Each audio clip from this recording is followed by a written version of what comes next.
Application of compound interest. आज compound interest की application देखेंगे।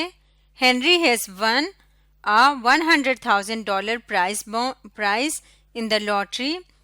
हेनरी को एक लॉटरी में $100,000 एज अ प्राइज मनी मिला है and he plans to set aside a portion of it for his daughter's college education. उसने सोचा है कि इसका एक हिस्सा अलग से रख देंगे अपनी बेटी के पढ़ाई के लिए। She will begin education in 12 years। वो अपना कॉलेज एजुकेशन जो है वो 12 सालों के बाद शुरू करेगी। He set aside $20,000 and deposit it in an account. उसने $20,000 अलग कर लिए और इसको एक अकाउंट में डिपॉजिट कर दिया। Which pays interest at a rate of 4.5% compounded quarterly. और उस बैंक में इंटरेस्ट रेट है 4.5% कंपाउंडेड क्वार्टरली। क्वार्टरली का मतलब होता है साल में 4 दफा। ए पार्ट है how much will be available in 12 years। हमने मालूम करना है कि 12 सालों बाद उसने जो 20,000 डिपॉजिट किए थे वो टोटल कितने बन गए हैं। और नेक्स्ट हमने मालूम करना है if he withdraws $5,000 each years for 4 years।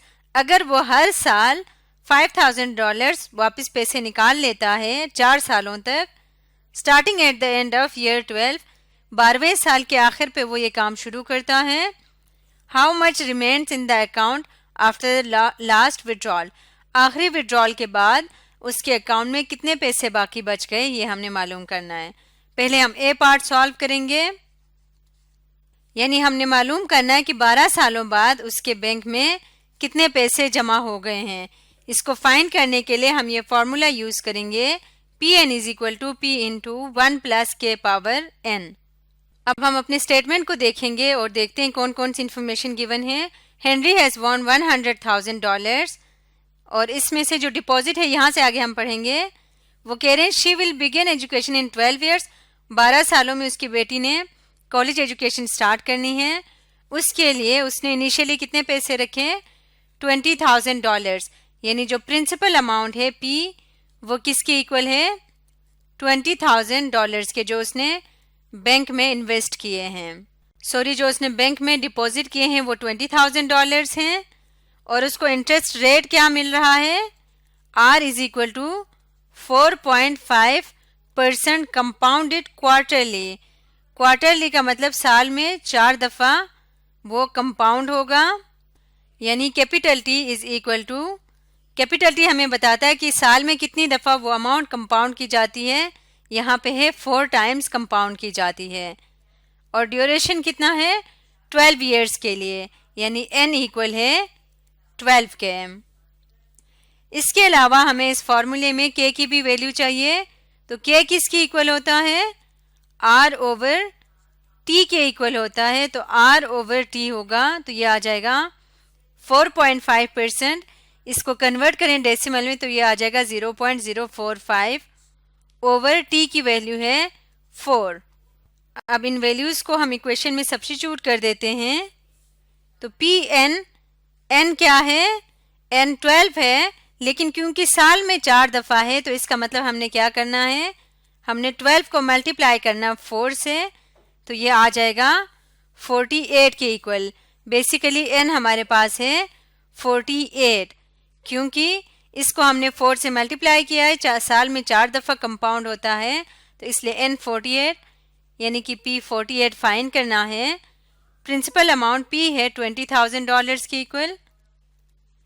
20,000 into 1 plus K की वैल्यू है 0.045 ओवर 4 और n की वैल्यू है 48।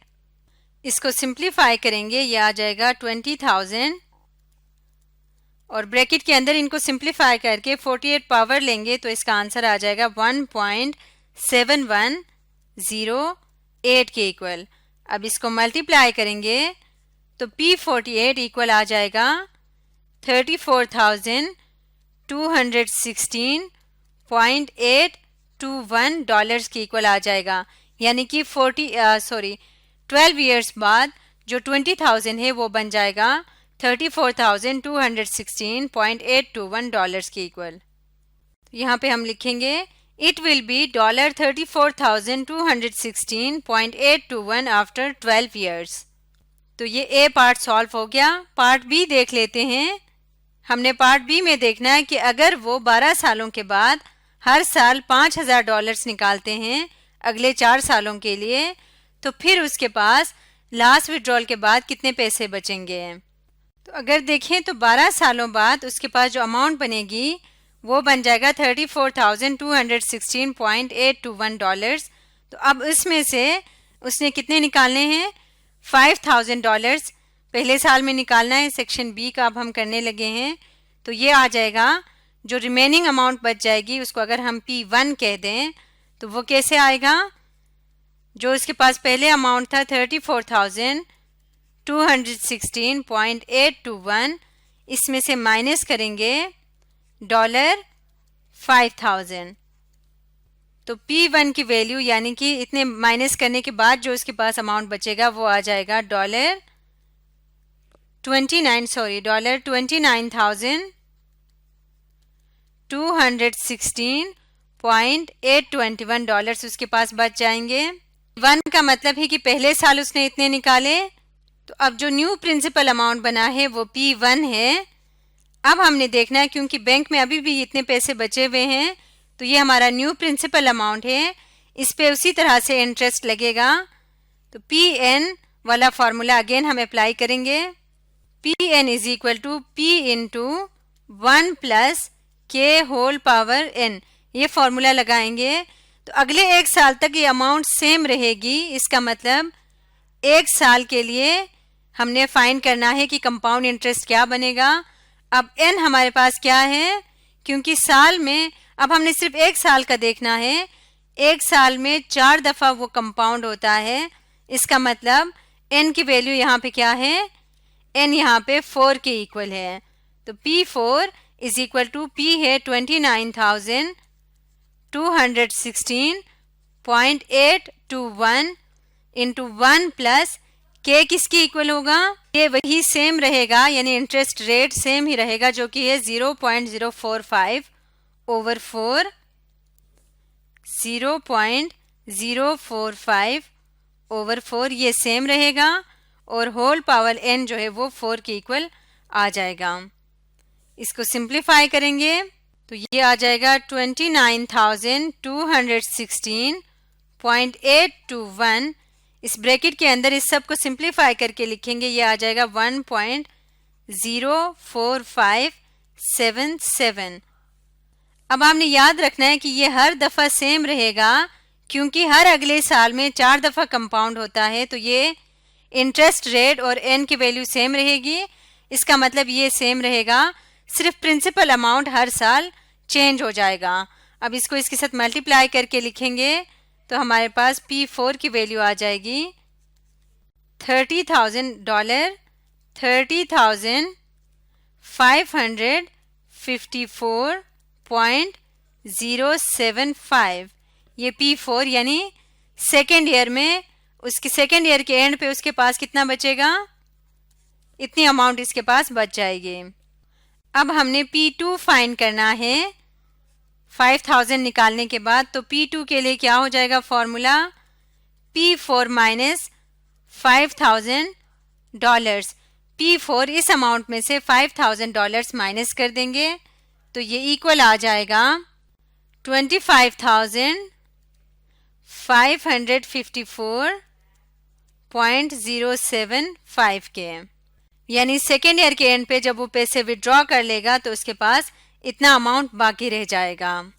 तो अब ये न्यू प्रिंसिपल अमाउंट होगा और इस प्रिंसिपल अमाउंट पे सेम इसी मेथड से दोबारा इंटरेस्ट लगेगा. अगेन हम फाइंड करते हैं P4.